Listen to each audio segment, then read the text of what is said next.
Oi gente, bom dia, como é que vocês estão? Então, hoje eu tô vindo aqui falar com vocês um pouco sobre certos vícios de comportamento dentro da nossa comunidade e que acabam talvez perpetuando coisas que não são tão interessantes. Mas antes, só lembrando vocês que nos dias 19, 20, 26 e 27 de setembro eu vou estar dando uma oficina de gnose, estados alterados de consciência e direcionamento de intenção. Então, se você tem interesse em conhecer um pouco da ementa e tudo mais que envolve essa oficina, você pode estar entrando em contato aqui pelo localdesempre@gmail.com, que a gente vai estar te passando as informações. E também lembrar vocês que eu faço atendimentos de tarô associados a um alinhamento energético. E também sou instrutor de tarô e instrutor de magia. E se vocês também têm interesse em conhecer alguns desses serviços, vocês podem estar entrando em contato pelo mesmo e-mail que a gente vai estar passando todas as informações. É só especificar no assunto do e-mail. Agora, falando diretamente sobre a questão do nosso vídeo, né?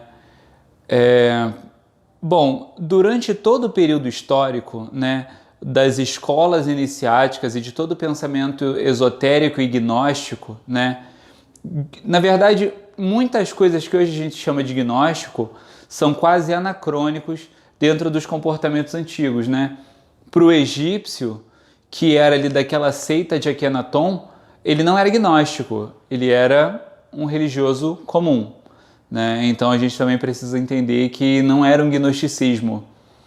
O gnosticismo ele é muito tardio, nem mesmo o cristão gnóstico era gnóstico. Lembrando, é claro, que o gnosticismo ele é uma prática filosófica de extração de informações, né, extrações de sabedorias a partir de certos símbolos religiosos e esotéricos, tá? Mas voltando à antiguidade, desde o princípio da nossa humanidade nós temos pessoas que segmentam a informação relacionada a todos os setores. Se você provavelmente já participou do mercado de trabalho, você sabe que existe uma pessoa mais velha sempre num ambiente de trabalho que costuma segregar a informação, né? E aí, com base nisso, se a gente para pensar exatamente nessa proposta de segregação de informação, a gente também entende que sempre existiram pessoas que entenderam que, na magia, existe sempre um comportamento de informação. Magia também é informação. E quem detém a informação num momento em que tudo são debates diplomáticos de divisão de territórios, de compartilhamento de espaços, quem detém informação detém métodos de manipulação, o que também é a magia. Então, quando a gente vai lá para os mais antigos, por exemplo, para os babilônicos, né, que tinham os magi, né, que eram os magos da época, a gente consegue ver muito bem que ali já existiam escolas iniciáticas, né, entre aspas, que separavam pessoas para receber aquele tipo de informação. E aquele era um momento onde você precisava escolher as melhores pessoas para receber aquela informação. Porque era um momento em que a todo tempo existiam guerras, a todo tempo pessoas eram feitas de prisioneiro, não que hoje não sejam feitas, mas em um contexto completamente diferente.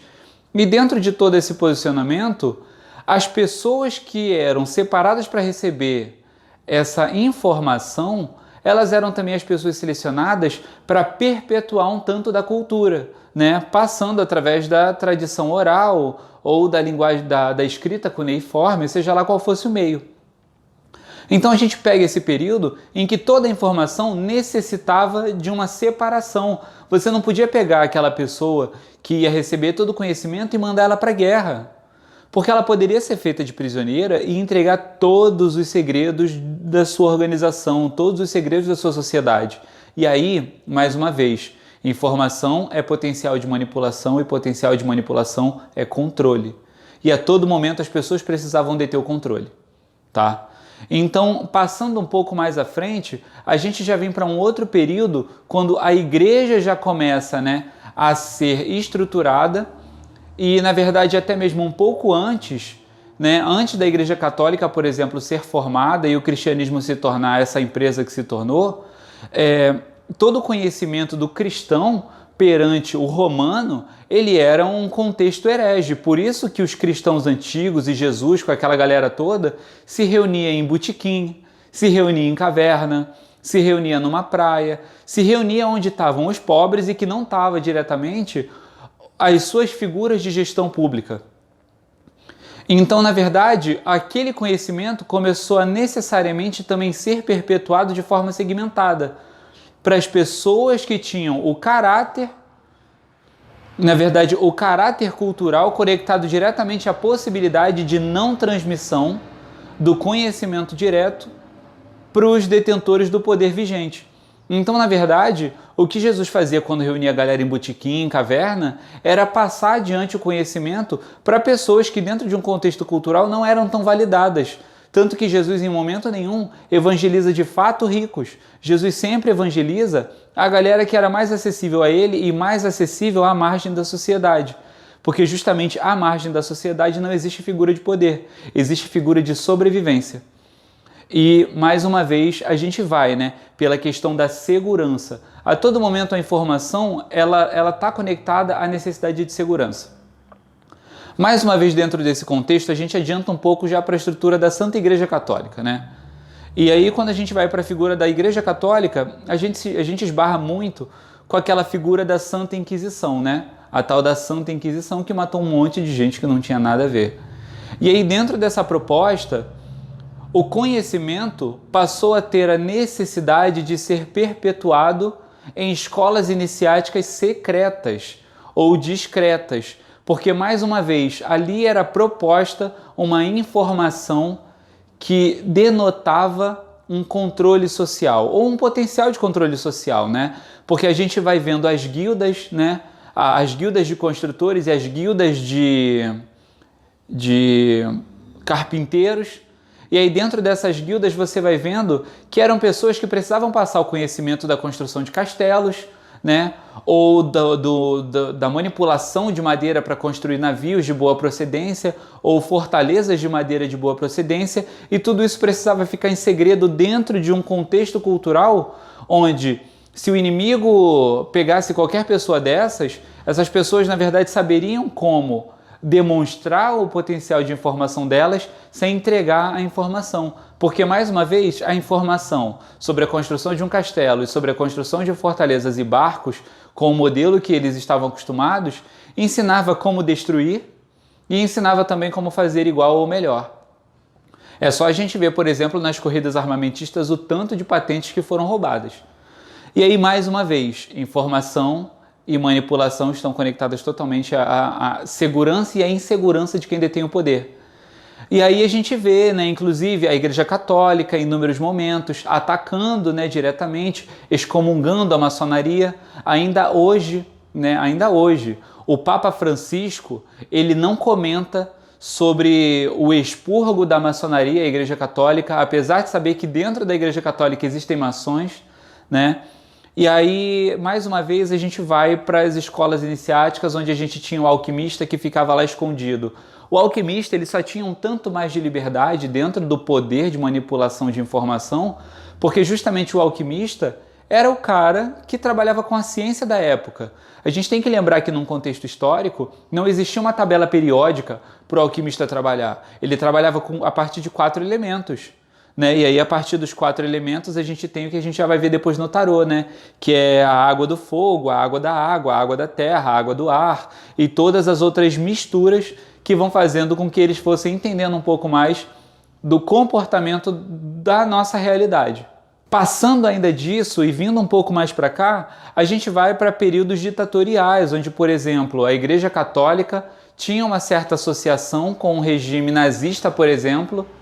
E aí muitos cristãos gnósticos foram pegos pelos nazistas, muitos maçons foram pegos pelos nazistas, muitas sociedades esotéricas, inclusive na Alemanha, foram encerradas e foram postas até hoje em caráter completamente secreto, porque se acostumou em sociedade a não observar de uma forma tão correta pessoas que trabalhem com sociedades esotéricas e com conhecimentos gnósticos.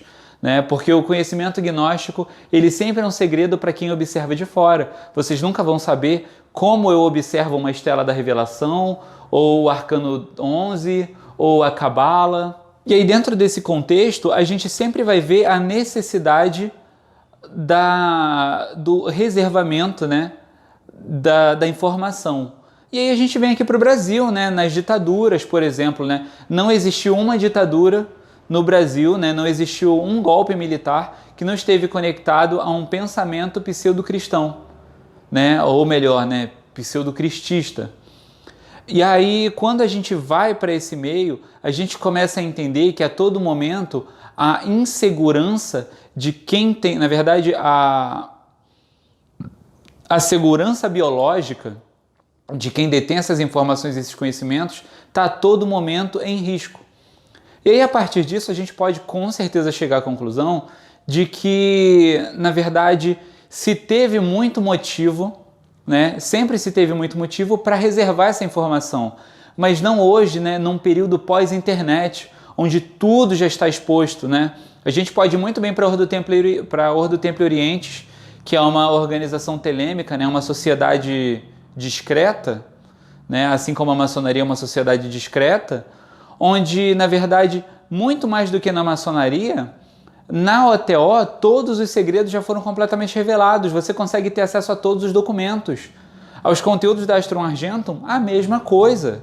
Tá tudo na internet. Hoje, se você entrar no site da maior parte das linhagens da Astrum Argentum, você encontra tudo o que você precisa. Tecnicamente, você não precisaria nem da OTO e nem da Astrum Argentum, porque tudo está escrito ali, né? Quando Jesus morreu, ele falou, cara, o véu está rasgado, pode trocar tua ideia com Deus à vontade. Saca? Então tá tudo muito revelado. O próprio Aleister Crowley revelou todos os segredos da Golden Dawn. E mesmo para além disso, né? O livro Golden Dawn do Gerald Regardi, ele tá lá completamente revelado. A Cabala, que sempre foi um segredo para os judeus, né? Depois na mão da John Fortune, de todas as escolas iniciáticas, né? Um tanto pré-iluministas e pós-iluministas, a Cabala já estava completamente revelada.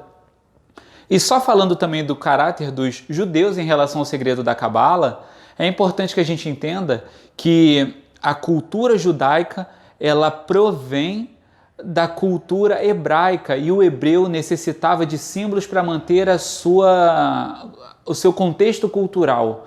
A gente tem que lembrar que foi um povo que por um tempo viveu no deserto e é muito fácil que as culturas se misturem no deserto. É só a gente ver, por exemplo, os papiros mágicos gregos. Quando a gente fala dos papiros mágicos gregos, a gente vê na mesma sentença ritualística inúmeros deuses solares de diversos povos trabalhando juntos. Então, para que você mantenha o caráter de uma nação, você precisa defender o contexto cultural dela. E é por isso que se manteve, inclusive, essa característica. E é por isso que hoje não basta você crer e ler em tudo o que o judeu lê para se tornar judeu. Para se tornar judeu, pelo menos você tem que nascer de uma mãe judia, né? E também praticar tudo aquilo, né? Porque senão também, se você não pratica, você não tem elo, né? Você não tem vínculo. Apesar de que eu acredito que os judeus trabalham também com contexto consanguíneo. Eu não tenho certeza, mas essa relação com a mãe me parece muito relacionada a isso. Mas a gente precisa entender que a todo momento, né, o segredo ele está ali, mas ele está por uma questão de segurança. Tem os Hellfire Clubs, né, daquela era ali vitoriana ou um pouco pré-vitoriana. Não tenho certeza exatamente se era vitoriano ou elisabetano. Quem puder me corrija aqui nos comentários. Mas a gente vai para um contexto onde, sinceramente, a galera estava fazendo uma putaria, né, os Hellfire Clubs, nos porões, né, dos grandes palácios e tudo mais. E aí como é que você vai revelar isso, né? Apesar de que um tanto tempo depois, essa cultura do Hellfire Club, ela passa adiante, né? Não adianta, geralmente essa galera que tem um caráter mais libertário, dá com a língua nos dentes cedo ou tarde, né? E aí se tornou mais acessível porque a população começou a praticar também os Hellfire Clubs, mas talvez com outros nomes, né? E aí, bem, estou contando toda essa história para a gente chegar no ponto essencial. Hoje estamos na era da internet. E estando na era da internet, tudo já está exposto, né? Tudo já está revelado. A sacerdotisa, né, do tarô, ela já não tem mais todos os véus, né? Você hoje, observando no tarô de Thoth, por exemplo, você observa que dá para ver o corpo inteiro da sacerdotisa por trás do véu.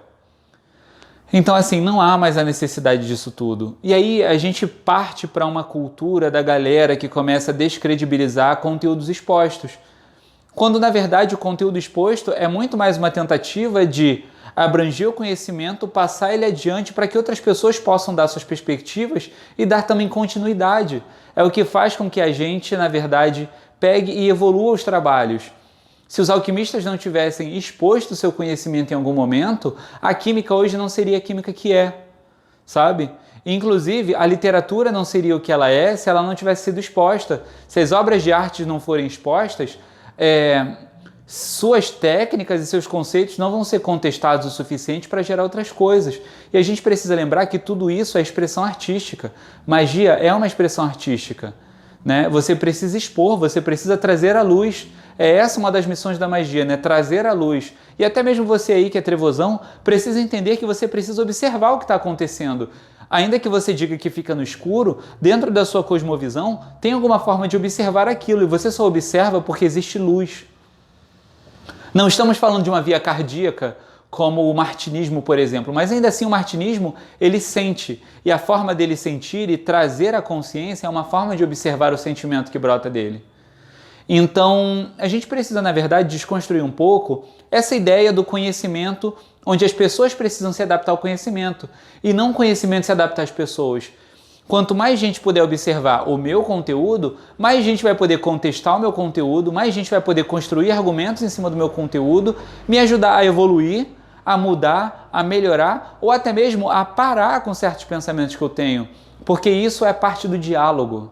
Isso é de fato parte do diálogo, né? Via de regra, nós temos que aprender a dominar o nosso vocabulário. E eu não acredito em um magista que não adapte seu vocabulário a quem ele quer conversar.